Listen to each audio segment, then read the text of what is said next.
Bear with the view, folks.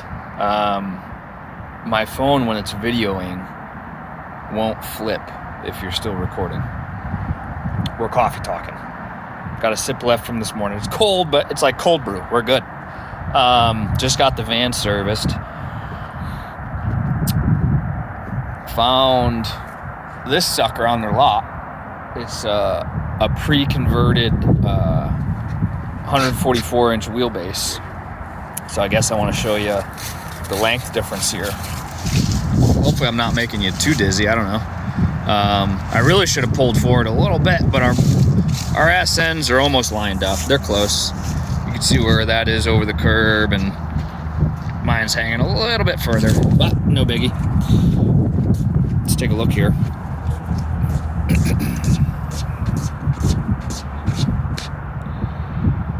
Quite a big difference. That black line on mine right behind the door, if you can see it, kind of like lines right here, but that's the back of my driver's seat, and then it just begins like the living area type of situation. And yeah, a little bit smaller.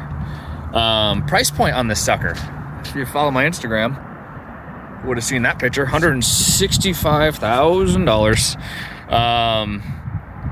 I mean, it's already done though. You don't have to do any work. Turnkey. I'm not going to say who did it, like the company that converted it. This is already sold.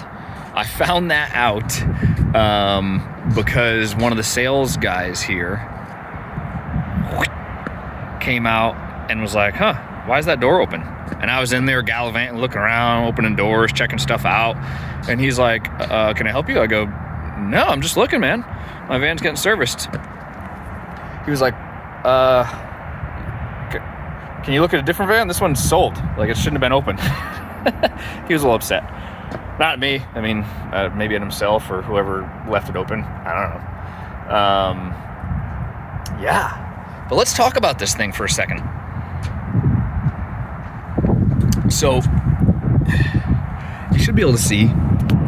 There's a nice fridge up there. There's a microwave. Nice dark blue cabinets. There is a full-time shower in this sucker. Look at that. It's small. There is a little toilet down there. It's one of the ones where you have like a portable black tank, so you got to bring it in somewhere to like dispose of it. The shower's cool. It has a similar heater to mine, but this one is just the forced hot air. So there's a forced hot air system under the passenger seat that shoots hot air into the back cab area. There is an electric water heater. There's the overflow floor. This is in line with the leaf spring. So, I mean, when this thing flexes, that'll be interesting. Yeah. 25-gallon fresh tank inside. It's got all the cool gadgets on the outside. Makes it look badass. Sweet wheels and tires. Fresh tank fill, 30-amp plug, so you can plug in at an RV park. It has the Flare Space or similar brand bump outs, so it gives you a little extra space from the side panel here of the stock van. Those are aftermarket. Windows cool. Dometic air conditioner, 2 solar panels up top, light bar, pretty jazzy. It has all the looks. It looks freaking cool. $165,000 cool? I don't know. Because after further inspection, I was not thrilled with the build quality. I have some outlandish expectations, but for $165,000, I would expect some pretty nice build quality.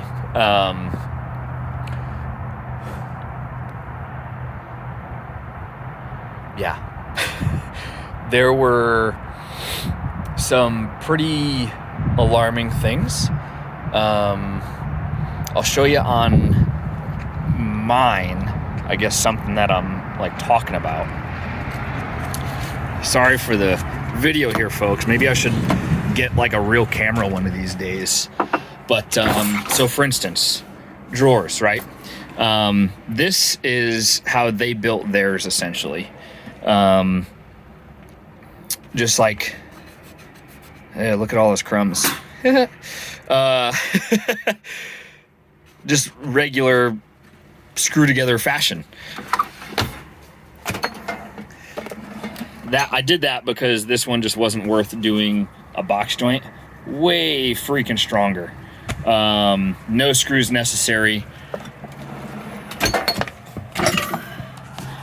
But something I saw on theirs were screws like here, right? So there you have your drawer, and then you have a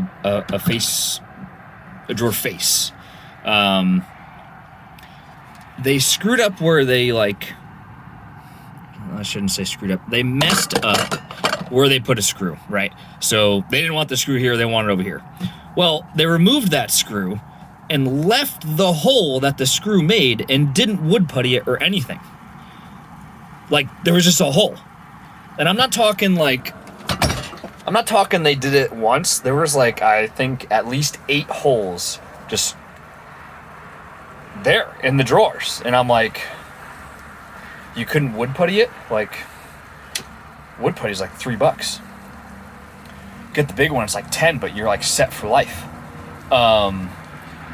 Mine's ugly, but they tried to church up, closing out like their wall paneling here. This is just foam that I push in there and it comes out and whatever. Mine's ugly. I get it. They put kind of like almost like a wallpaper or trims type situation here, but it's like mine's will put nothing because it was nasty. Their electrical system, very, very, very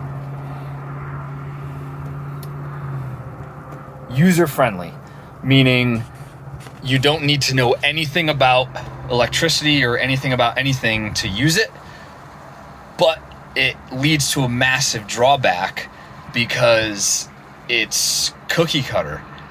And in that van, electric water heater, electric cooktop, yeah, those are very, very AC, alternating current, heavy draws. A battery is DC, direct current. It needs to convert to AC to run those things. There is an efficiency coefficient. It's usually like, if you have a really good inverter, it's like 95% efficient. So you're already losing it just by converting it. Then you throw in, I looked, it was just like a Chinese brand induction cooktop, 1800 watts. That is more than my heater that I can't run on my batteries. What was it? I think when I was hanging out with my sister, I used their kettle. I think that was a 1200 watt, maybe? Just an electric kettle.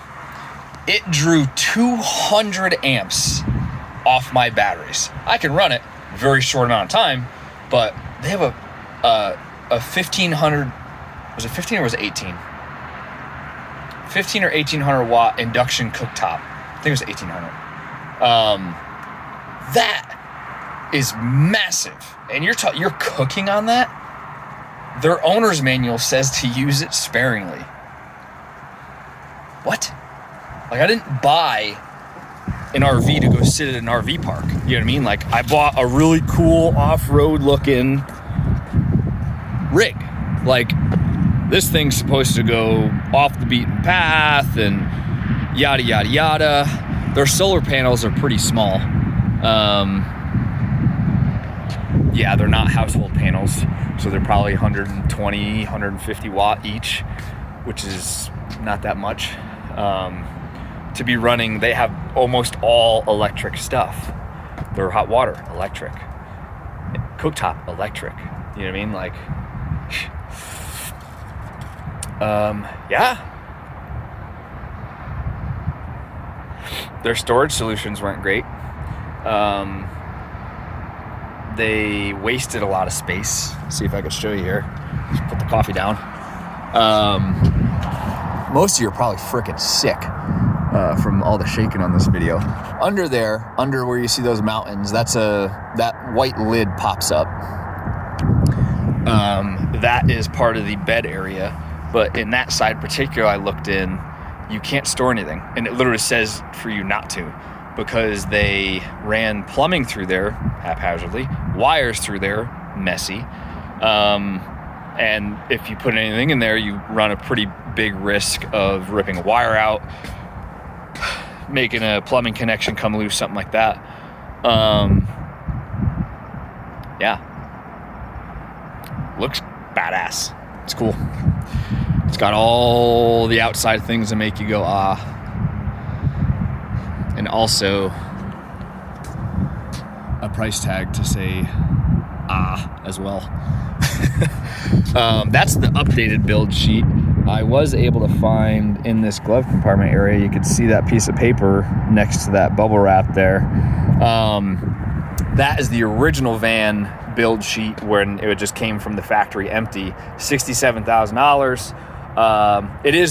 It's the nicer, packages of the vans. It's got all the parking sensors, the nice HID lights. It has the chrome Mercedes emblem grille. It's got 360 cameras. So it is a very nice van, but just shy of $100,000 build out that has some, I guess you can call it, I'm going to call it questionable aspects to it. Almost no insulation in the thing.